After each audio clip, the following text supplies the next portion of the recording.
Hi, it's the Clark County, Nevada Division of Air Quality, here to answer your question, what is in the air and why should I worry about it? Well, we're here to tell you that, a part of the answer.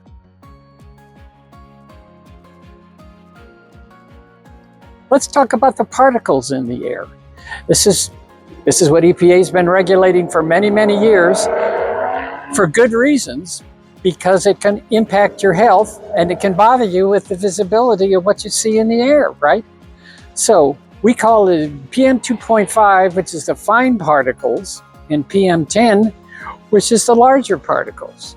Back in 1990, the Valley was not meeting the health-based standard for large particles. And with some cooperative work between the industry that was doing all the building and land clearing activities and the regulators, they developed some best available control methods and some tight regulations that industry had to follow and still do today. And guess what? We started meeting these health-based standards. These particulate levels in the atmosphere have been improving ever since. So one of the main reasons we're interested in these different size ranges is because they have different impacts on your health.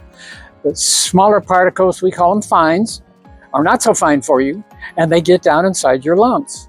The larger particles are also important to your health because it'll be in your throat and mouth, and it might bother you. People didn't used to know so much about the health impacts of the particulate matter in the air. They thought, it's just dirt. But it's more complicated than that. So now that we know, some people who are sensitive particularly ought to protect themselves from breathing a lot of material when the levels are high in the air. So keep an eye on the information resources like our county website, the EPA Air Now website. Watch for the forecast and watch for the current information on how things are going.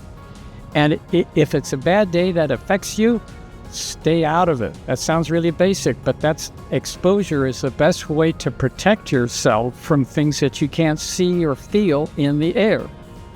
So once again, go to the website for these up-to-date air quality conditions and the forecast of what's coming your way. And protect yourself and stay healthy. Thank you.